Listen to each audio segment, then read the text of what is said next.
Jokowi. Salam buat Jokowi Mania dong Pak. Semangat, Semangat. semangat, Buat kawan Jokowi Mania, salam dari Pak Jokowi, tetap semangat. tetap semangat. Terima kasih Pak Jokowi. Iya.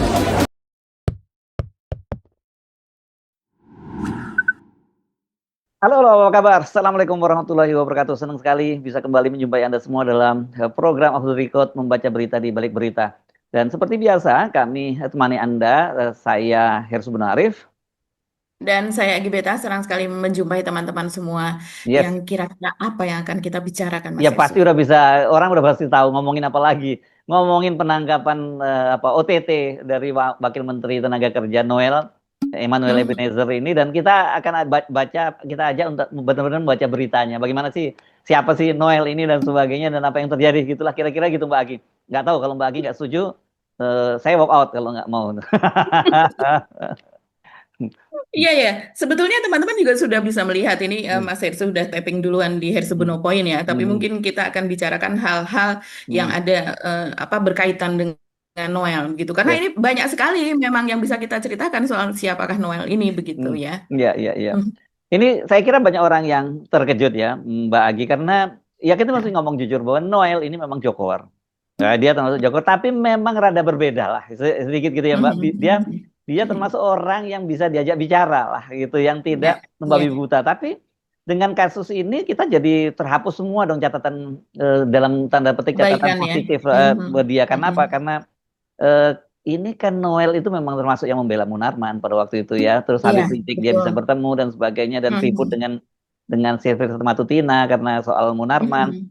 Tapi ini baru 11 bulan dia jadi apa, jadi Wakil Menteri Tenaga Kerja, kok tiba-tiba dia melakukan pemerasan, dan itu jelek banget yang yang dilakukan dia berkaitan dengan sertifikasi K3. Itu kan sebenarnya justru tupoksi utama lah kalau kita sebutnya begitu ya, dari Mhm. Kementerian Betul. Tenaga Kerja Mhm. berkaitan keselamatan dan kesehatan kerja dari para tenaga kerja kita gitu. Mhm. Baik, yang pertama baru saja kami mendapatkan kabar mengenai adanya kegiatan operasi tangkap tangan oleh Komisi Pemberantasan Korupsi. Tentu kami mewakili pemerintah tentu menyampaikan keprihatinan bahwa salah satu anggota kabinet Merah Putih diinformasikan menjadi salah satu yang terkena proses operasi tersebut. Nah, tentu sebagaimana yang berkali-kali diingatkan oleh Bapak Presiden kepada kita semua bahwa kita perlu untuk terus berhati-hati. Semangat kita adalah semangat untuk tidak menyalahgunakan amanah yang diberikan kepada kita semua, dan oleh karena itulah kami menyatakan keprihatinan yang mendalam. Akan tetapi Bapak Presiden sudah mendapatkan laporan, dan beliau menyampaikan bahwa itu ranah hukum. Beliau menghormati proses di KPK dan dipersilahkan untuk proses hukum itu dijalankan sebagaimana mestinya. Dan apabila nanti terbukti, maka akan secepatnya dilakukan pergantian. Secara kinerjanya sejauh ini Bang Noel di Kemenaker gimana kalau di kantor Presiden?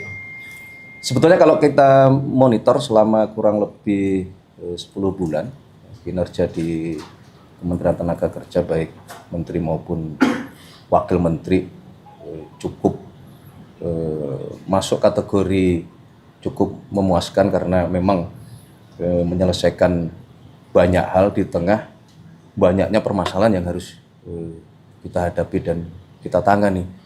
Terutama kemarin salah satu yang paling besar kan adalah berkenaan dengan masalah yang muncul di Seritek. Sebenarnya apa yang dikerjakan di Kementerian Tenaga Kerja juga cukup luar biasa sebenarnya. Tapi kan terlepas itu kan mungkin tidak ada kaitannya, tidak ada hubungannya ya. Mari kita bicara soal itu, Mbak. Dan kok ada berita-beritanya soal mobil mewah Ducati dan sebagainya, itu mobilnya Emmanuel, motornya Emmanuel atau motor siapa gitu, itu yang saya nggak tahu. Iya, memang sampai sekarang belum ada klarifikasi Ya. dari KPK ya, sampai dengan kita tapping segera ini siang hari, dan mungkin kita masih menunggu karena ini kan penetapan untuk menjadi terdakwa Tersangka atau dulu, Mbak. tersangka, untuk Tersangka menjadi dulu ya. tersangka itu dalam waktu 24 jam, dan Ya. ini yang mengherankan, katanya menurut pengakuan dari KPK bahwa ada 20 orang lainnya begitu yang ikut ditangkap bersama dengan Noel ini. Banyak Ya amat artinya ini, rombongan banyak gede banget.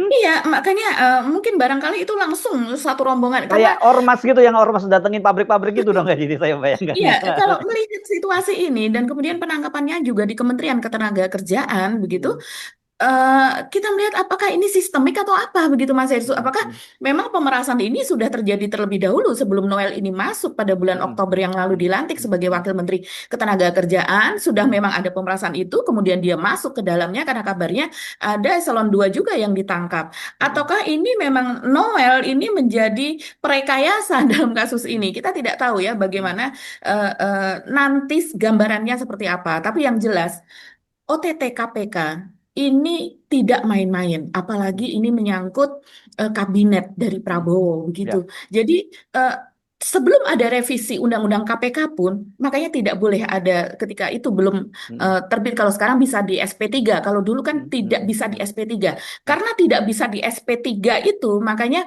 setiap OTT itu pasti jadi. Pasti jadi. Ya Kenapa kalau pasti ini jadi? bisa di SP3 Nah, kalau yang ini sekarang bisa ya. di SP3 sekarang, tapi semangatnya kan tetap yang dahulu Iya, sebetulnya. dan kalau udah OTT Mereka itu mereka nggak mungkin main-main kalau dengan OTT nggak kan. main-main, karena Nah, diintai, ya, OTT itu dan ada pasti dia barang sudah buktinya diintai, pasti gitu ya Mbak betul. Agi ya. Nah, Ada barang buktinya, sudah diikuti, dibuntuti, tidak hanya sehari 2 hari. Dalam kisah-kisah OTT yang lainnya, itu mereka dibuntuti dalam jangka waktu bisa sampai berbulan-bulan. Jadi sangat-sangat sabar, intens begitu, dan mereka merekam berbagai banyak hal selama dalam pembuntutan. Saya tidak tahu apakah termasuk penyadapan, karena kabarnya sekarang penyadapan harus melalui izin ini, izin itu apa dan sebagainya, begitu kan. Nah, kalau yang OTT yang sudah yang lalu-lalu itu memang melalui proses penyadapan apa dan sebagainya. Oke, kalau penyadapan tidak bisa ya berarti berbentuk video, gambar, terus kemudian juga orang-orang terdekat begitu ya. Jadi pengintaian itu pasti sudah dilakukan dengan sangat masif dan intensif. Jadi makanya OTT itu biasanya memang jadi gitu. Jadi kita bisa melihat mungkin di 90% ini Noel ini jadi begitu Mas. Apalagi kemudian yang disita itu kan berarti sudah melalui penelitian yang seperti misalnya mobil, kenapa disita, sampai dengan sekian banyak, kapan belinya, dengan memakai uang apa, uangnya ditransfer kemana, berasal dari mana. Misalnya ini dari pemerasan, tentunya orang yang diperas itu pun juga sudah mengetahui bahwa ini nantinya akan menjadi kasus begitu. Nah, sementara, jadi ini sudah sangat dalam lah kalau sampai ada puluhan mobil, kemudian ada Ducati, motor ya, terus kemudian uang juga sudah ada di tangan KPK. Dan selain itu ini soal K3 ini yang sedang diusahakan oleh pemerintah, terutama di pemerintahan Prabowo ini untuk mendapatkan apa? Selain soal keselamatan kerja yang memang harus diusahakan supaya kita setara dengan negara-negara yang maju yang lain, K3 ini sebagai salah satu syarat juga untuk investor itu masuk. Bagaimana ini hubungannya dengan HAM K3 ini? Kita bayangkan yang ada di smelter-smelter itu, mereka yang mohon maaf itu terbakar sampai kemudian gosong apa dan sebagainya. Karena K3-nya nggak jalan, dan ini diakui oleh DPRD yang ada di daerah setiap kali mereka inspeksi ini yang K3. kasus si Morowali dulu yang apa yang Betul. mengenaskan, ada seorang yang kebetulan dan dia aktif di media sosial ya, operator Iya. yang perempuan lagi pada waktu itu ya Mbak ya. Betul, dia konten kreator yang dimana dia bekerja untuk keluarganya, untuk adik-adiknya supaya bisa sekolah, dia dengan happy. Ini saya sedang menonton, dia ada di terowongan smelter begitu, yang kemudian menaiki alat apa namanya kendaraan besar gitu, alat-alat berat apa dan mengoperasikan alat berat dan sebagainya. Ternyata ketika terjadi ledakan pada tungku salah satu yang ada di situ, dia tidak bisa melarikan diri karena karena tidak ada tangga, akhirnya dia Ya, terbakar tanpa ya, tanpa ada ya. yang dari luar pun nggak bisa menyelamatkan dirinya. Itu salah satu kenapa K3 ini sangat sangat Hmm, sangat penting. Hubungannya dengan itu keselamatan nyawa manusia, hmm, hak asasi pekerja supaya hmm, dia bisa bekerja di tempat yang misalnya panas seperti hmm. apa, itu dia dengan Ya, memakai peralatan anti panas dan sebagainya, begitu ya, kacamata apa dan ini semua seringkali harus dibeli oleh para pekerja itu sendiri iya. begitu. Nah, ini K3 artinya sangat-sangat penting Mas Heru. K3 Ya, juga disorot pihak luar bagaimana ya. penanganan pemerintah terhadap para pekerja. Nah, ini kok bisa diperas sama Noel dan kawan-kawan? Tapi saya kira di luar soal bahwa ini jahat banget karena soal Mhm. K3, yang kedua adalah background Noel. Itu saya kira yang tadi kita sempat Iya, singgung itu. Saya kira itu yang betul. orang mau menarik sekali dan orang mengaitkan bagaimanapun dia juga adalah diehardnya Jokower. Itu yang sebenarnya banyak disoroti orang. Apakah kemudian ini merupakan langkah-langkah menghabisi orang-orangnya Pak Jokowi sebagai Jokowi sinyal karena Pak Presiden kan kemarin menyatakan kader, saya nggak tahu dia masuk Gerindra nggak ya, seperti halnya masuk Ara gitu. Gerindra. Ya, Oh, sudah menjadi kader Gerindra oh dia. kader Gerindra, berarti kan Pak Prabowo kemarin Iya. juga bilang, walaupun kemarin konteksnya adalah soal tambang ya, tapi pokoknya kalau Mhm. main-main Gerindra pun saya sikat kan gitu. Nah ini kan, nah Betul. ini saya kira Iya. ini KPK mungkin juga pasti mikir loh melakukan itu gitu. Mhm. Iya, iya, pastilah Mas Hersu ini yang namanya OTT seperti tadi kan sudah diintai selama sekian lama begitu ya. Tapi Hmm. ini dramatis banget ya, dramatis, sadis. Kok Karena sadis? ya Sadis sadis karena orang yang K3-nya itu, ya. enggak Hmm. sebagai aktivis itu kan Oh memperjuangkan ya ya ya. hak Hmm. masyarakat, hak warga negara, Hmm. bagaimana supaya pemerintah menjadi adil, pemerintahan yang adil Iya, apa dan iya. Kok sebagainya kayak begitu ya. dulu waktu dia berpihak ke ojol segala macam kok kayak iya iya Betul. iya iya oh gitu kan orang Jawa gitu ya. Koyo ya Allah Noel Ki gitu ya. Nggak taunya kelakuannya nggak lebih jahat lebih jahat juga dari mereka kan gitu. Betul, ya ini seperti kata Pak Mahfud, orang yang Hmm. baik pun gitu ya, Hmm. kalau seandainya sebelumnya Noel kita katakan baik sebagai aktivis yang baik, Kasih dia tanda petik Mbak, kasih tanda dalam petik. tanda petik pernah ada catatan yang baik karena ini relawannya relawan Jokowi dan setiap Hmm. relawan Jokowi saya tidak percaya bahwa mereka baik, tapi ada titik-titik yang baik lah dari Noel Ya. ini Hmm. yang siapapun orang yang masuk ke dalam pemerintahan yang buruk maka pemerintahan ini dia bisa menjadi setan juga, dia bisa menjadi Hmm. orang yang buruk juga, Jadi, jadi orang apalagi yang kalau baik. dasarnya udah setan sebelumnya gitu ya. Iya, apalagi kalau sebelumnya sudah setengah setan, oh, betulan jadi setan. Gitu. Jadi Ya. ini kalau Mas Ersu, kalau saya membaca catatan Tempo, jadi memang cukup agresif Noel ini ya dalam Hmm. Hmm. mendapatkan jabatannya ini. Jadi Satu, ketika itu dapat jabatan dia sangat agresif. Kedua, ketika dia jadi wamen, dia jauh lebih agresif dibandingkan menterinya sendiri. Menterinya Kemlu. di bawah bayang-bayang ini loh, Iya, Pak aksi-aksinya ya. Yasirli ya, Ya. betul. Iya, karena Pak Yasirli masih tetap kelihatan sebagai akademisi begitu kan. Iya. Hmm. Padahal seharusnya Pak Yasirli jangan seperti itu, karena Hmm. Hmm. di ketenaga kerjaan tuh penuh dengan sidak kalau Oh. seharusnya ke Hmm. seluruh Indonesia itu begitu. Nah, jadi coba kita lihat ya catatan Tempo pada tahun yang lalu ketika usai eh, Pak Prabowo itu bertemu dengan Jokowi pada tanggal 13 Oktober di Solo dan kemudian kita tahu catatan Pak Prabowo mengenai susunan kabinet itu kemudian berubah karena banyak titipan-titipan di situ begitu. Dan rupanya titipan itu tidak hanya menyangkut para menteri seperti Pratikno, Bahlil apa dan kawan-kawan. Saya membaca ini di Tempo yang judulnya adalah Tangan Jokowi di Kabinet Prabowo. Beberapa cuplikannya, beberapa paragraf saja menyebutkan bahwa tidak hanya mengajukan orang kepercayaan sebagai calon menteri di Kabinet Prabowo, Jokowi juga mendukung sejumlah relawan pendukungnya menjadi pejabat. Nah, ketika itu Noel ini kan sudah menyeberang ya dari Joman menjadi Jokowi mania, menjadi Prabowo mania, Prabowo apa 08 mania, pokoknya istilahnya itulah. Ketika itu pada Pilpres dia sangat-sangat aktif mendukung Prabowo begitu. Nah, sebagian pendukung pernah menanyakan nasib mereka di pemerintahan Prabowo Gibran kepada Jokowi. Salah satunya saat mereka bertemu dengan Jokowi di restoran T1 Menteng, Jakarta Pusat. Nah, di situ dua pendukung yang hadir itu bersaksi, begitu mengatakan bahwa salah satu yang menanyakan posisi pemerintahan Prabowo secara terang-terangan adalah Ketua Umum Jokowi Mania, Immanuel Ebenezer. Nah, Immanuel ini kemudian menanyakan kapan dia statusnya nanti bagaimana begitu pada saat pemerintahan Prabowo. Jadi Soal jabatan lah ya sebenarnya yang dimaksud soal ya. jabatan, iya. Nah, jadi Immanuel ini tepatnya mengatakan bahwa bagaimana nanti nasib saya begitu pada saat pemerintahan Prabowo tersebut begitu. Nah, tapi sesudahnya ya biasalah kalau seandainya menyangkal ya pada saat dia dipanggil pada tanggal sesudah 2 hari sesudah bertemu Jokowi kan kemudian Prabowo memanggil orang-orang ke Kertanegara ke rumahnya ya. Nah, di situ dipanggil juga Noel dan dia mengatakan saya diminta tanda tangan fakta integritas. Nah, ini gimana nih? Dengan OTT ini, bagaimana tanggung jawabnya terhadap tanda tangan fakta integritas gitu. Immanuel mengaku telah mengetahui bahwa menjabat Wakil Menteri Tenaga Kerja itu sekitar sepekan sebelum datang ke Kertanegara, yang artinya dia kalau itu Sudah tanggal dapat 15. garansi dari Pak Jokowi dong berarti dong ya. Betul, Hmm. iya. Jadi ya memang ini salah satunya makanya dia berani menanyakan itu karena merasakan bahwa perannya itu memang besar begitu ya Mas Hersu. Nah, Mas Hersu tadi menyinggung soal Immanuel hubungannya dengan Munarman. Hubungan dengan Munarman ini karena mungkin sama-sama aktivis ya. Kita tahu Munarman itu sebelum masuk ke FPI dia aktif di LBH, Oh bahkan iya, dia dia, menjadi dia berjuang hak asasi manusia dan sebagainya dan dia betul saya ingat dia juga di Aceh dan sebagainya sangat aktif tuh dan dia sangat berhadapan aktif di dengan Sumatera Selatan, tentara di betul. sana gitu ya, ya. Iya, di Aceh, di Sumatera Nyalinya Selatan, gede nih Pak ya, kalau LBH. si ini nyalinya lah. Nyalinya pasang badannya luar Ya, biasa ya, ya, kayak. ya.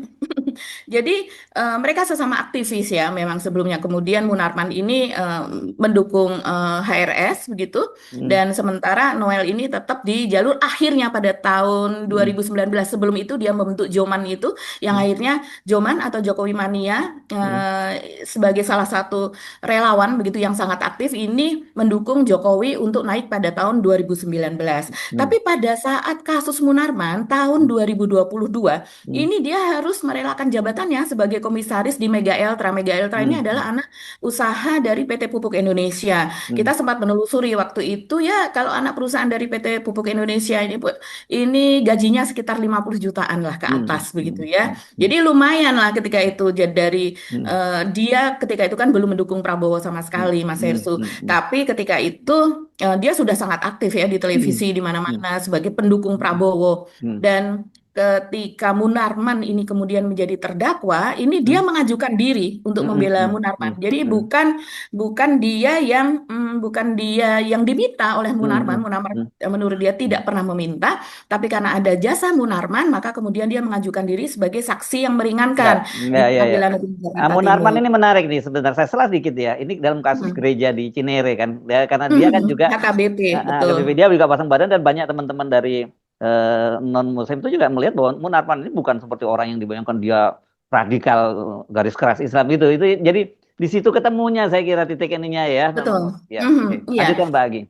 Iya, karena ketika itu pembangunan gereja HKBP di daerah Cinere ini memang Hmm. mendapatkan rintangan lah begitu ya Ya, ya, dalam ya. pembangunannya. Ada preman, mungkin Hmm, warga setempat tidak setuju dan sebagainya. Dan hmm, akhirnya Munarman ini yang membantu Noel ketika itu dia menjadi hmm. aktivis yang membantu pembangunan gereja dan Dan akhirnya ada Roy Munarman ini Papahan di situ. Sebenarnya pendetanya itu ada Roy bapaknya Pakpahan, Roy wartawan. Papahan. Ya, ya, wartawan Yang dan menjadi aktivis juga ya. Ya. ya, Pemret dari Law and Justice ya, Hmm, hmm, medianya. hmm, Dan kemudian Munarman ini mengetahui hal tersebut, kemudian membela pembangunan gereja tersebut, dan hmm, dia meminta anggota FPI untuk mengawal pembangunan hmm, gereja hmm, itu, hmm, hmm, begitu. Sehingga sampai dengan selesai, sampai dengan jadi dan bisa digunakan dikawal pembangunannya oleh Munarman dan FPI. hmm, Jadi jasa Munarman ini cukup besar, hmm, begitu. hmm, Dan bahkan Bahkan Noel ini ya dalam sidangnya dia mengatakan dia membuka bahwa Munarman ini juga pernah jadi staf ahli Kejaksaan Agung hmm, dan Munarman ini teman dekatnya Pak Tito Karnavian katanya. Nah, Sama- kalau seandainya Sama-sama Munarman Wong ini Kito ini soalnya sebenarnya. ya sama-sama wong gitu. Hmm, hmm, Nah, kalau seandainya Munarman teroris, banyak sekali orang yang ditangkap. Karena apa? Karena membiarkan seorang teroris tidak dilaporkan ke penegak hukum dan ini kan hmm, bahaya juga. Jadi artinya hmm, Pak Tito dekat sama Munarman kok nggak melaporkan ke hmm, hmm. penegak hukum Pak Tito kita tahu juga seorang polisi juga. Makanya kami Densus mau Mbak, saya Densus 88 lagi dia, Kak Densus Densus. ketika itu, Iya. iya betul menjadi ketuanya. Makanya kami mau saya khususnya secara pribadi semoga ini bermanfaat untuk Munarman untuk meringankan dia. Jadi dia tahu betul ya catatan dari Munarman ini seperti apa. Jadi memang apa Noel ini orang yang kontroversial ya kalau seandainya kita lihat dari jejaknya. Sementara kalau yang kita lihat tadi Mas Hersu mengatakan soal Munarman ini sebenarnya dari kampus kecil ya. Apa namanya Universitas Satya Negara kalau tidak Bukan salah bukan Mas. Munarman, si anu Maaf, Noel. Ya. Hmm. Noel ini dari Ya. apa dia dulu berkuliah di sebuah sebelumnya dia berkuliah di tempat yang lain, dia Hmm. keluar kemudian masuk ke Satya Negara kalau tidak salah nama Iya, kampusnya Mas saya Hersu. ingat saya itu sebuah kampus swasta kecil di jalan ke arah Pondok Indah gitu ya. Kalau seingat saya kampusnya ya. Ya, daerah Jakarta Selatan lah Jakarta begitu Selatan ya. ya, ya. Jakarta Ya. Selatan. Nah, dia berkuliah di situ sehingga ketika dia misalnya selama ini dikenal sebagai aktivis 98, Hmm. itu memang ketika itu yang berpengaruh kampus-kampus besar. Ya, dia Bukan nggak berarti terlalu namanya nggak menonjol pada waktu tidak itu ya. menonjol Hmm. memang dibandingkan dengan Adian Apitupulu misalnya. Ubaidillah Karena memang dari Badrun ya, Iya, Ubedillah Badrun jelas dia malah hmm. menjadi koordinator antar SMJ fakultas dan ya, ya. sebagainya. Iya, betul. Nah, jadi kalau dari kampus kecil kita bukan berarti mengecilkan, tapi memang eh, koalisi mahasiswa atau kelompok mahasiswa yang dari Hmm. situ yang bisa digalang juga tidak terlalu Hmm. signifikan, tidak Hmm. terlalu besar ya. Hmm. Sementara kalau kampus-kampus besar seperti UI misalnya ketika itu berperan sangat aktif, Trisakti juga, apalagi posisi juga menentukan. Ada posisi Trisakti ada di tengah kota, begitu juga dengan Atmajaya yang berseberangan tidak jauh dari gedung DPR MPR, sehingga mahasiswa lain pun bisa berkelompok di situ. UI yang di Salemba ketika itu bagaimana malam-malam itu penuh dengan mahasiswa penuh dengan jaket kuning yang mereka butuh makan, butuh asupan makan, ibu-ibu peduli pada ke situ. Nah, itu maksud dari kampus-kampus besar itu mahasiswanya ketika 98 berperan sangat-sangat signifikan begitu. Jadi ya, kita melihat bahkan belakangan Noel ini karena dia mendukung Pak Jokowi, dia bahkan sempat melaporkan Ubedillah Badrun yang sekarang ini Hmm. menjadi dosen UNJ Hmm. ASN ya, Hmm. itu ke polisi begitu. Ini Ah, kaitannya oke. dia pernah melaporkan itu Oke, Mas oke. Yesus dan Saya malah nggak mencatat itu. Oke. ya, Menarik. ini Terus? aneh di televisi ketika melaporkan kemudian menjadi bahan diskusi begitu kan, yang ya akhirnya dia memantik kontroversi itu begitu ya. Hmm. Laporan Noel itu kepada Ubedillah Badrun itu ini soal dugaan korupsi dari anak-anak Jokowi ketika itu, Ah, iya, iya, yaitu iya, iya, iya, iya. Yang Gibran dan berkaitan dengan Kaisang. Sinarmas Group ya, ini ya, laporan soal Betul, itu. betul. Yang tuduhannya, salah satu tuduhannya itu dugaan pencucian uang Hmm. yang melibatkan PT Dan sampai Sinarmas. Nah, sekarang sama KPK sama sekali tidak diproses dan masuk hanya Dumas, pengaduan masyarakat gitu loh. Ini ya, masih, dengan alasan tidak cukup ayo bukti, buka begitu dong ya. sekarang dong KPK, udah masa bisa nggak? Iya, Ya, ya, nah, ketika seru nih ketika kalau itu dibuka yang ini lebih seru lagi nih Mbak seru, Agi. seru Dan lagi ini, udah iya. hilang semua stigma KPK dia jadi bagian dari termul itu langsung hilang deh gitu ya. Ya. Iya, dengan ini saja orang mulai, wah KPK mulai unjuk gigi begitu dengan menangkap Noel ini. Nah, Ubedillah ketika itu menyebut Kaisang dan Gibran ini menjalin kerjasama bisnis dengan PT Sinarmas itu dengan menerima dana 92 miliar ya dari Sinarmas itu. Nah, sementara Noel mengatakan itu adalah fitnah dan keji dan itu adalah murni dari bisnis anak-anak Jokowi. Ya kalau seandainya seseorang mau memberikan sumbangan atau memberikan investasi kepada anak-anak Jokowi begitu ya biarkan saja itu adalah merupakan bisnis murni kalau pendapatnya ketika itu kan seperti itu begitu. Jadi tidak mengaitkan itu dengan posisi Jokowi padahal sebelum-sebelumnya itu kan sudah ada kisah yang eh, Sinarmas ini terlibat dalam pembakaran hutan dan itu sudah masuk ke dalam pengadilan dan kemudian dia harus membayar sekian triliun ternyata hanya membayar sekitar 10%-nya atau berapa begitu ya atau hanya berapa miliar saja tapi sesudah itu kemudian ada investasi kepada usaha dari Gibran dan Kaisang itu yang dikaitkan oleh Ubedillah Badrun. Nah, selain itu juga ada lagi dari Noel ini adalah saat mungkin dia pernah akan adu jotos ya dengan Deddy Sitorus. Deddy Sitorus ini politisi dari PDIP di Komisi 6 ketika itu. Saya tidak tahu kalau sekarang ya. Tapi ketika itu sama-sama emosi begitu. Memang Noel itu posisinya dulu mirip-mirip seperti Sylvester Matutina saat ini. Jadi dia sering sekali dalam pembelaan Jokowi, jubirnya atau pembelanya adalah Noel. Nah, terus kemudian kita juga belakangan ini memang ada ini juga, ada pengakuan dari Noel bahwa sebagai sesama relawan dengan Sylvester Matutina itu sebetulnya ketika dia diangkat sebagai komisaris Mega Eltra dari anak usaha dari PT Pupuk Indonesia itu, dan kemudian sesudah dia membela Munarman itu kan dia langsung dicopot oleh Erick Thohir begitu. Nah, ternyata pencopotan itu ada hubungannya dengan Sylvester Matutina. Kalau menurut Noel dalam pengakuannya dalam sebuah wawancara, dia mengatakan eh, Sylvester Matutina ini menggalang dukungan supaya dia dicopot oleh Erick Hmm. Thohir dan Hmm. akhirnya dia memang dicopot. Hmm. Jadi memang kasus-kasus dari Noel Ada ini, dua ada sisi yang mesti kita lihat ya dia ya. iya iya betul Mas Ersu. Belum lagi kadang suka lucu ya, mungkin Hmm. karena dia apa Hmm. spontanitasnya itu tinggi. Jadi seperti Hmm. ketika kasus sidak ijazah yang ditahan, dia kan sidak Oh iya. dengan ya, Mas Hmm. Ersu dulu pernah bertanya itu baju apa sih Hmm. coklat-coklat yang ada pangkat-pangkat di sini apa Pangkat-pangkatnya dan ya ya ya. sebagainya. Yang dipakai dia Iya, ya. Ini sekarang kok yang banyak sekali dipakai. menteri-menteri itu senang bener gila jabatan kayak gila pangkat gitu loh. Pakai kayak jenderal gitu bintang-bintang ada yang bintang 3, bintang 4 gitu. Kan ngapain sih kayak gitu tuh menteri-menteri kita itu, iya kan? Iya, ada tongkat komandonya pula kadang-kadang Oh yang mereka gitu. bawa. Ya kan? Hmm. Iya, iya. Nah, ketika sidak ijazah itu di UD Sentosa, SIL, ini ada Hmm. di mana? Di Surabaya atau di mana ketika Surabaya itu ya? ya. Hmm. Kalau Surabaya kalau tidak salah. Iya, hmm. itu Jan Huadiana ya Ya. pemiliknya yang Hmm. kemudian Hmm. memang akhirnya diproses ini orang. Ini orang juga bermasalah. Tapi ketika itu Noel tersinggung betul Mas Ersu oleh Hmm. front office-nya gitu ketika Hmm. dia membentak eh, kamu tidak tahu siapa saya begitu ya, sementara Hmm. dia datang berserta dengan jajarannya seperti itu. Hmm. Itu Yang sebuah momen sebentar yang deh. ikonik juga. Di Surabaya apakah dia pakai baju pakai bintang-bintang atau Kalau di yang tempat di lain ya? Surabaya enggak, Enggak kan? Di enggak. tempat lain dia yang pakai Di bintang-bintang tuh. tempat lain dia Hmm. pakai itu. Hmm. Jadi ketika itu dia sempat membentak seperti itu sempat menjadi banyak meme, terus kemudian Hmm. ditayangkan berulang-ulang dan sebagainya, begitu. Hmm. Bagaimana orang itu tidak tahu siapa saya dan dia harus Iya. menanyakan, Mestinya dia pakai kamu bintang 5 atau bintang 7 ya. Enggaknya gitu ya. iya, iya. Hmm. Noel, Noel. Hmm. Jadi ini dan kemudian juga Sritex yang bagaimana dia datang ke Ah, Sritex. ya, yang Ya, penting nih kalau Anda ngomong Sritek, Mbak.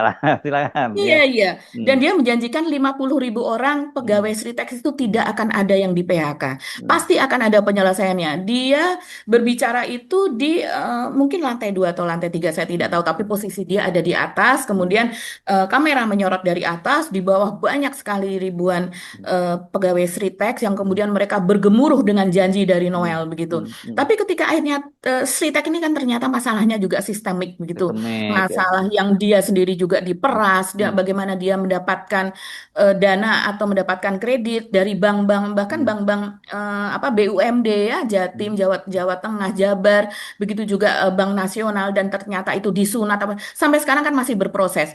Nah, ketika ini kemudian si teks memang ternyata tidak bisa diselamatkan, media Hmm. memburu Noel dan dia mengatakan Hmm. mumet saya, Hmm. pusing saya Iya, gitu. iya, iya, iya. Jadi Tapi kan yang mesti kita penting ini katanya adalah posisi Sritek dengan keluarganya Jokowi dong. Itu yang saya kira penting untuk sangat dikaitkan betul. gitu. Terutama yang waktu ribut-ribut dulu goodie bag bansos, ya kan?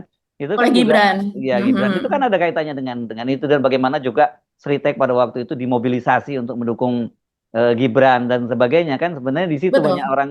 Jadi waktu itu Mhm. sebenarnya jadi orang mixed feeling ya terhadap Sritek itu. Iya, Di satu sisi betul. orang yang tidak suka dengan Jokowi nganggap ya udahlah karena lu cover dan rasakan nasib lu. Tapi bagi kita yang melihat bahwa ini soal kemanusiaan, ada soal puluhan ribu orang yang akan terdampak dari kasus penutupan Sritek ya kita termasuk orang yang dalam tanda petik semacam memberikan support gitu loh untuk menyelamatkan Sritek pada Iya, waktu itu ya bagi. betul, betul. Jadi memang ya, karena nasib pegawai ini kan di belakang Iya. Hmm. pegawai ada istri, ada Mm-mm. suami, kalau misalnya pegawainya perempuan, anak, orang Iya. tua, apa dan Iya sebagainya, dan begitu. mereka kan puluhan tahun tahunya bisnisnya ya di situ gitu karena mereka udah Iya. ada yang keturunannya di Mhm. situ jadi mereka nggak ngerti kalau Mhm. harus kerja tempat lain kan gitu. Iya, dan ini bisnis keluarga ya dari sejak zaman Soeharto yang Hmm. maju, yang kemudian merambah ke luar negeri, apa mereka menerima pesanan seragam apa tentara luar negeri begitu yang kemudian kualitasnya juga kualitas tinggi yang mampu bersaing, efisien apa dan sebagainya, tapi kemudian di masa Jokowi dia runtuh, dia kena berbagai masalah begitu, suap, gratifikasi apa dan sebagainya. Ya, terus yang kemudian terakhir yang mencuat itu soal apa pembuatan goodie bag. Goodie bag ini ya dipakai oleh apa presiden begitu ya, dipakai untuk pilpres, dipakai buat apa dan sebagainya. Dan kemudian ternyata ada dugaan peran dari Gibran dalam apa penerimaan order kepada Sritex soal goodie bags itu tadi. Jadi ya memang apa mix masalah ya, mix problem, mix feeling soal Sritek ini. Dan disitulah ada peran dari Noel yang tadinya ingin menyelamatkan sebagai gebrakan awal dia menjadi Wamenaker, tapi ternyata ya memang tidak Enggak. bisa, memang gagal. Ya. Dan kemudian yang tidak kalah ramenya adalah soal kabur aja dulu, Mas Hersu. Ah, Itu juga itu juga rame pernyataan dari Noel. Orang tidak menyangka seorang aktivis begitu ditanya gimana pendapatnya soal kabur aja dulu ini dia sangat kompeten menjawab itu karena dia seorang harusnya. Wamenaker. Iya, tapi Hmm. ternyata dia mengatakan ya kabur aja, nggak usah balik. Ya, ya, Itu ya, ya. buat Ini orang saya kira terpana. kalau ini mau nggak mau kita Ya. pasti pekaitkan juga dengan kampus dia dan sebagainya. Karena memang kan dia tidak punya pengalaman yang seperti itu dengan apa orang-orang teman-teman yang banyak kemudian jadi diaspora dan sebagainya yang nggak itu. Saya sih Betul. terpaksa harus mengkaitkan dengan itu. Ya. Oke, Iya, tapi betul. sisi yang menarik dan yang jelas sekarang bahwa ini runtuh semua ya, branding. Tapi kita Ya. tentu tetap secara proporsional menyampaikan bagaimana sebenarnya Noel itu.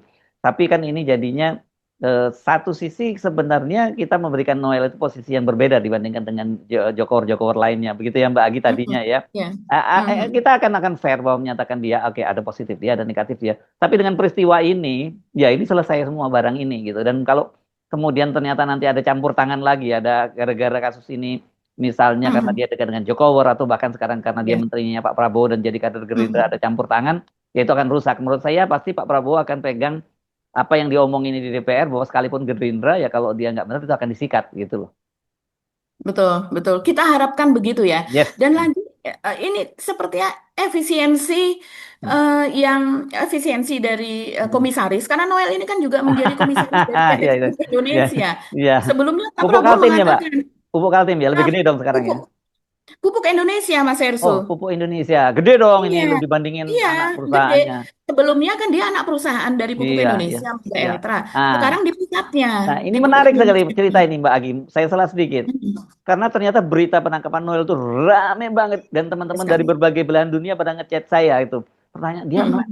Mas Yesus, apa yang terjadi? Bukankah dia sudah jadi apa gajinya kurang? Dia bilang gitu. Saya jawab, gajinya sebenarnya memang kalau main kurang. Saya bilang, tapi kan dia sudah jadi komisaris di PT Pupuk Kaltim. Saya jawabnya Pupuk Kaltim waktu itu saya salah ya Pupuk Indonesia ini ya. Berarti dia Mhm. kalau Pupuk Indonesia cukup gede dan saya bilang tapi kan baru berapa bulan baru 9 bulan dong berarti ya ini atau Eh, Kalau tidak salah baru diangkat itu kan hmm, sekitar bulan Maret ya, oh kalau bulan untuk Maret ya komisaris. 6 bulan 7 bulan gitu udah dipangkas tantiemnya.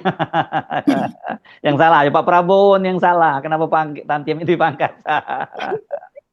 Jadi ya, kalau soal gaji komisaris PT Pupuk Indonesia, mungkin kita bisa melihat Hmm, tahun 2024 ketika masih hmm, dipimpin hmm, komisaris utamanya itu Darmin Nasution. Kalau sekarang hmm, komisaris utamanya itu Sudaryono. hmm, Ini inner circle dari Prabowo, all hmm, the presiden man lah hmm, masuknya Mas hmm, Sudar ini. hmm. Karena dia orang Gerindra, yang dia juga menjadi wakil menteri dari Menteri Pertanian Ya, ya. ya. Coba kita lihat gaji komisaris PT Pupuk Indonesia itu memang bervariasi, tapi mencapai miliaran rupiah per Hmm, tahun. hmm, Wah, kalau sudah mencapai miliaran rupiah per tahun ini, kita langsung ingat dari hmm. apa puluhan mobil yang disita itu tadi jadinya ya. Nah, Hmm. besaran gaji ini termasuk honorarium, tunjangan, insentif kinerja. Ya, tentu saja take home pay-nya lah ini yang kita Hmm. bicarakan. Misalnya komisaris utama Darmin Nasution itu menerima sekitar 2,14 atau 2,14 miliar Per pada tahun 2024. Ini komisaris utama ya, sementara oh, kalau komisaris komisarisnya, bisa di atas 1 miliar dong Mbak. iya, di atas 1 miliar begitu. Hmm. Tapi coba kita lihat ya, apakah ini tahunan atau bagaimana? Jadi komisaris utama PT Pupuk Indonesia Darmin Nasution menerima total 2,144 880 begitu ribu ya. Jadi 2 miliar, 1 lebih lah. Untuk honorarium, tunjangan dan insentif kinerja pada tahun buku 2023. Tiap bulan ya, Ditambah tiap bulan ya, ini ya. itu tahun 2023 Oh, Mas ya, Hersu ya, ya. ini. Jadi dalam setahun, ini di Hmm. luar gaji ya berarti. Dan kemudian ditambah THR 148.950 THR tahun 2023. Tahun 2024 ini lebih besar lagi. Sementara komisaris independen ketika itu ada Nah, Mustoha Iskandar, ini hmm. adalah orangnya Jokowi ya, Mustoha Oh iya, Iskandar. yang ijazah reuni UGM itu yang kehutanan Reuni ya. UGM dia Ya, banyak ya. berbicara, dia menjadi panitianya, itu Hmm. menjadi komisaris PT Pupuk Indonesia pada saat Hmm. itu. Hmm. Sebelum diganti dengan susunan yang sekarang. Nah, Mustoha ini menerima 1 miliar 946 Nah, kan juta. hampir Itu hampir 2 miliar ya. hampir 2 miliar. Hmm. Itu hanya honorarium, tunjangan, dan insentif kinerja. Hmm. Ya, pada tahun 2023. Hmm. Dan 134 juta 55.000 THR. Jadi kalau ditambah dengan THR-nya ya Ya itu 2 sudah ya, ya, ya, dua, ya. sudah 2 Puyeng miliar. dong ya, Noel begitu di tantimnya segala macam di insentif dan penghasilan lain dipotong. Tapi sebenarnya cuma gaji aja pun ratusan juta sih Mbak per bulannya Ya, ya. ini di luar gaji yang saya sebutkan tadi. Iya. Betul, kata Mas Hersu, gajinya pun sudah ratusan juta sebetulnya.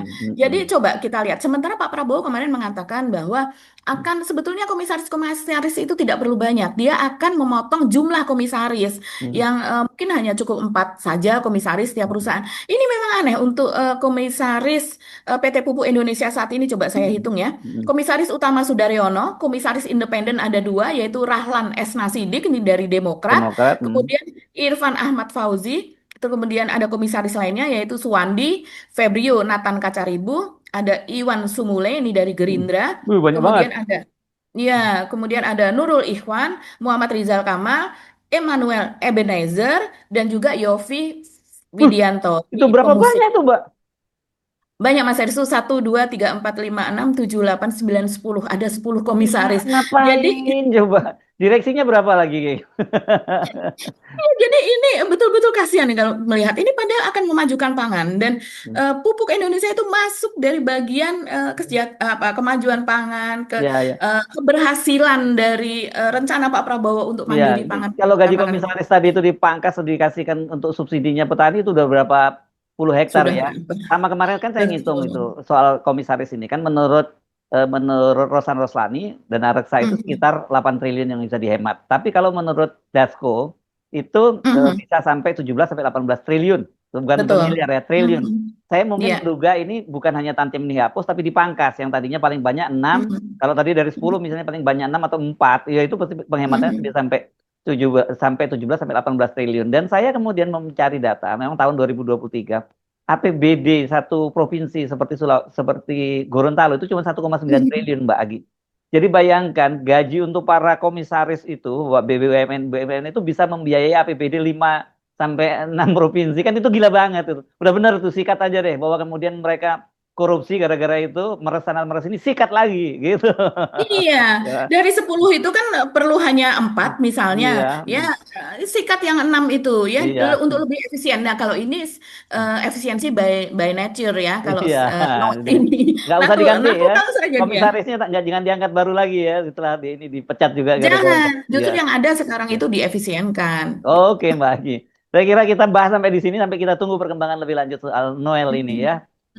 Dan kalau KPK melakukan seperti itu dan Pak Prabowo mendukung penuh, mantap ini barang. Gitu. Mantap. Ya. Oke. Sampai ketemu lagi. Saya Hersu Arif. Dan saya Gibita, terima kasih atas perhatian teman-teman. Tetap salam akal sehat. Wassalamualaikum warahmatullahi Waalaikumsalam wabarakatuh. warahmatullahi wabarakatuh.